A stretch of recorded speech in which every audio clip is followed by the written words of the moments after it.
Bonjour. Aujourd'hui, je vais vous parler des 10 commandements de l'alimentation, à savoir comment manger afin de se maintenir en bonne santé et de rester en bonne santé. Alors, le premier commandement que je peux vous donner, c'est s'asseoir pour manger. Ça paraît anodin, ça paraît tellement simple, ça paraît tellement anodin qu'on se dit, bah oui, bien sûr, je m'assois pour manger. Non, pas toujours. Tout le monde ne s'assoit pas toujours pour manger. Parce que des fois, quand on grignote, on ne s'assoit pas pour manger. Donc c'est très très très important de prendre le temps de manger, de prendre le temps, même si on grignote, on s'assoit pour manger. Et ça, c'est hyper hyper important parce que en fait, ça n'est rien d'autre que de manger en conscience. On a conscience qu'on est en train de manger, de se nourrir maintenant. Donc, on le fait en conscience. Et ça, c'est hyper, hyper important. Et ça vaut vraiment le coup de le faire. Et comme ça évite les grignotages et les moments où on mange un peu n'importe quoi et n'importe quand. Et même si on veut manger n'importe quoi et n'importe quand, on prend le temps de s'asseoir, de manger, et comme ça nous met en conscience. Parce que très très souvent, on ne sait même pas ce qu'on a mangé. Si on mange tout le temps, si on va prendre un peu quelque chose, n'importe quand, n'importe quoi. Alors ça, c'est très très important qu'on s'assoie pour manger. Deuxième conseil, hyper hyper important, bien mâcher les aliments. Alors vous allez me dire, bien sûr qu'on mâche les aliments. Non, beaucoup de personnes ne mâchent pas vraiment. Ils avalent directement les aliments. Et ça, c'est pas très très bon. C'est même pas bon du tout. En fait, le fait de mâcher, ça facilite la digestion parce que la digestion commence déjà dans la bouche. Et rappelez-vous une chose, nous avons des dents que dans la bouche, on n'en a pas ailleurs. Donc c'est très très important de faciliter la digestion et de commencer à mâcher déjà, de commencer et de bien mâcher. C'est hyper important. Alors, c'est des personnes qui ne sont pas du tout habituées à mâcher, qui sont plus habituées à avaler directement. Prenez le temps, rappelez-vous, est-ce que j'ai bien mâché? Voilà, c'est très très important. Combien faut-il mâcher? Il y a plusieurs chiffres qui sont... Mais pour l'instant, moi je vous dis, déjà prenez cette habitude de commencer à mâcher les aliments et pas uniquement de les avaler. Une fois qu'on les a bien mâchés, après on les avale. Troisième conseil qui va aider à bien mâcher, c'est poser la fourchette entre chaque bouchée. Si je prends cette habitude de prendre la fourchette, mâcher, mettre dans la bouche, mâcher, non, prendre la fourchette, poser la fourchette, mâcher, là, ça m'aide à bien mâcher et ne pas avaler. Pourquoi? Parce que, en fait, le cerveau, quand il voit que la deuxième bouchée est prête, à la bouche de la fourchette est presque près de notre bouche, il va nous donner l'ordre de vite avaler ce qu'on a en bouche pour permettre à la deuxième bouchée d'arriver. Et là, normalement, on va avaler et pas mâcher. Donc, très important, entre chaque bouchée, entre deux bouchées, on pose la fourchette, la cuillère, ou même on pose le sandwich, peu importe. Voilà, on feinte un peu le cerveau, de façon à bien mâcher. Quatrième conseil, toujours pour feinter un peu le cerveau, vous allez me dire, je ne sais pas quelle quantité manger, beaucoup, pas beaucoup. Oui, alors, on va savoir comment il faut faire. Il vaut mieux prendre une petite assiette que vous remplissez bien, plutôt qu'une grande assiette qui n'est pas assez remplie. J'explique. Quand le cerveau va voir une petite assiette qui n'est pas très remplie, il va se dire, oh là là, celle-là ne me donne pas beaucoup à manger. Alors je vais me servir, je vais reprendre. Par contre, si je mets la même quantité, mais dans une petite assiette, cette petite assiette va être plus remplie. Et là, j'ai un peu feinté le cerveau. Et comme ça, au moins, je me suis... voilà, je sais quelle quantité manger. 5e conseil, alors, c'est le Rambam qui nous dit ça. Il dit, lève-toi, ça veut dire arrête de manger quand tu es à 70% rassasié. Waouh, 70% rassasié, on n'est pas vraiment rassasié. En fait, et puis on ne sait pas trop ce que c'est que 70%. En fait, il faut se réveiller, il faut arrêter de manger quand on a encore une petite faim et quand on n'est pas complètement rempli.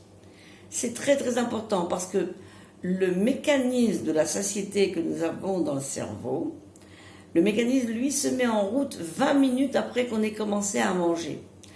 Et voilà, ou 20 minutes, voilà. Et ensuite, alors donc si on mange très vite, on avale,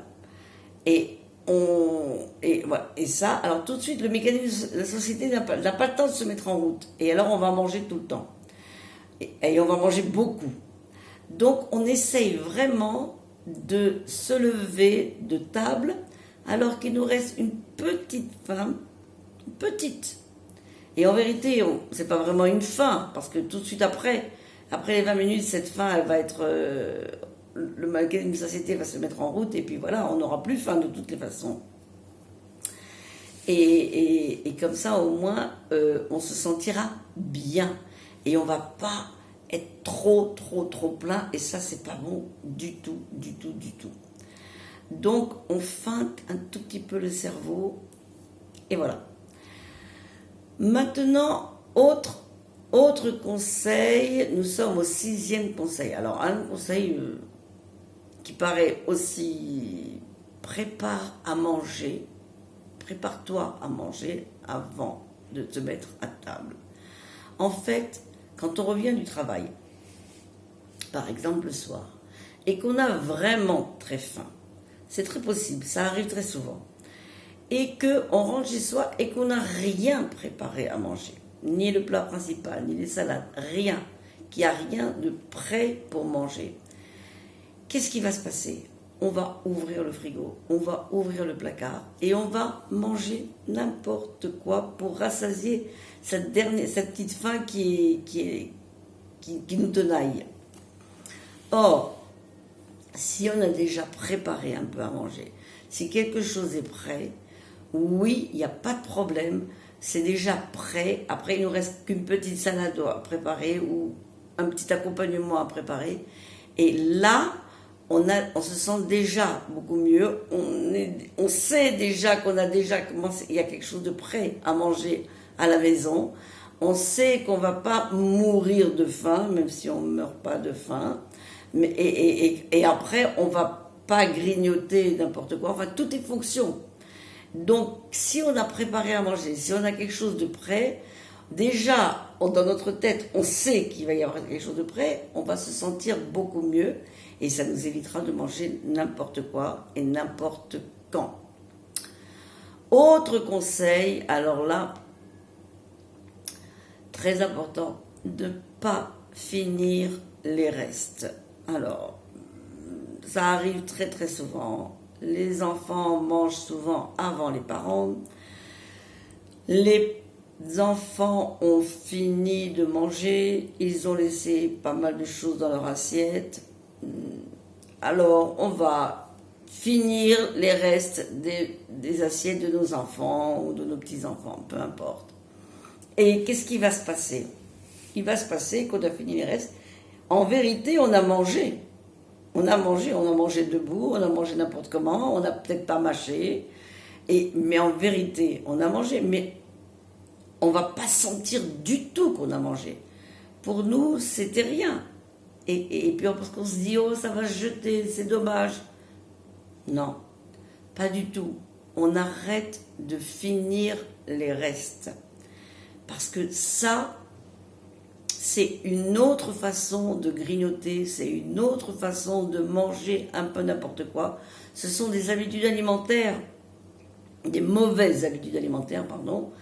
Et c'est quelque chose qui n'est pas très très bon. Et en plus, ça va nous couper l'appétit pour manger tout de suite après. Ça va, ou bien alors ça va exciter notre appétit et on va manger n'importe quoi après. Enfin bref, c'est pas la meilleure façon de manger. Donc on essaye vraiment, vraiment de ne pas finir les restes. Autre point important,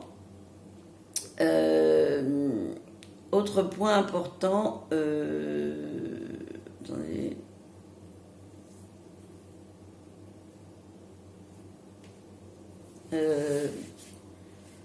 Oui, faire une pause. En fait, ne pas manger tout le temps. C'est hyper important parce que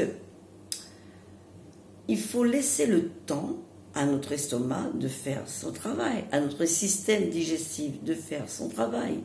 Si on a mangé par exemple à midi, un exemple, et ensuite on a encore une petite faim à 1h30, et ensuite bon à 3h on va prendre autre chose, et après à 5h on va prendre encore un fruit, ou peu importe. C'est comme si on ne faisait pas de pause, on mange absolument tout le temps. Donc le corps, le système digestif, il n'a pas le temps de faire son travail. À chaque fois, on lui rajoute encore quelque chose à digérer, encore quelque chose à digérer, encore quelque chose à digérer. Waouh! Il a besoin d'un peu de repos. Il a besoin d'une pause. Alors la pause, 3 heures, 6 heures, peu importe, on peut en parler après, mais déjà, ayez dans votre tête qu'il ne faut pas manger tout le temps. Des fois, ça nous arrive de mettre des choses en bouche sans savoir pourquoi on les met en bouche. Et puis après, on regrette, et puis après, on se dit, ça m'a rien apporté ce truc-là. Alors, voilà, on essaie vraiment de faire cette fameuse pause et de ne pas manger durant toute la journée. Ça arrive très, très, très souvent que l'on mange toute la journée, et ça vraiment, c'est pas très bien. Autre conseil, je crois que je suis arrivée au 9e, c'est de ne rien manger après le repas du soir. Rien. C'est-à-dire rien manger. La seule chose qu'on peut faire, c'est boire de l'eau ou boire une tisane sans sucre, sans rien du tout. Et ça, quelque chose comme au moins 2 ou 3 heures, ou même 4 heures avant de dormir.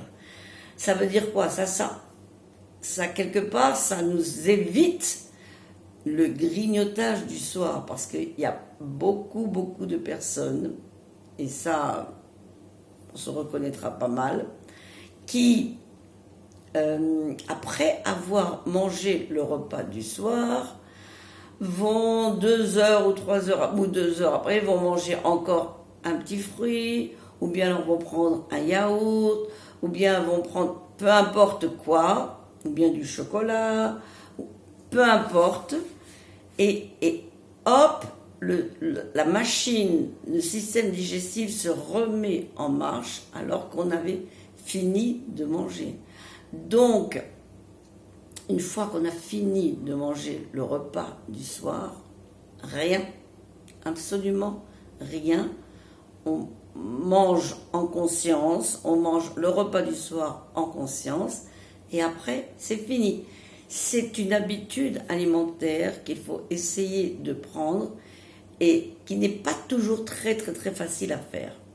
Je conviens que ça n'est pas très, très facile à faire, surtout pour les personnes qui ont pris l'habitude de ce grignotage le soir avant de dormir. C'est très courant, c'est très très très courant, et alors on essaye vraiment vraiment vraiment de prendre sur soi. Si c'est très difficile, alors faites-le au moins 1 heure avant de dormir, faites-le après 1h30, 2 heures, essayez de rallonger un peu à chaque fois, de façon à ce qu'on se sente bien après, et ça évite énormément les désagréments, les désagréments gastriques, ça c'est extraordinaire pour se sentir bien, et voilà. Autre conseil, qui n'est pas vraiment un conseil d'alimentation, mais c'est l'exercice physique. Les activités physiques, il faut en faire. Il faut en faire dans la journée, c'est très important pour se maintenir en bonne santé. Alors ça peut être la marche, ça peut être du vélo, ça peut être ce que tout le monde préfère faire. Le mieux, c'est de le faire avant de manger et pas après manger. Le mieux, je dis bien le mieux, c'est de le faire le matin et pas le soir. Mais encore une fois, ça c'est... Mais déjà, si on est vraiment très sédentaire, déjà s'habituer à faire un peu d'exercice physique. La marche, c'est très bien. Voilà. Alors, tout ça va nous permettre de rester en bonne santé. Voilà, ça c'était les 10 commandements de l'alimentation pour nous permettre de retrouver une bonne santé. Merci à tout le monde.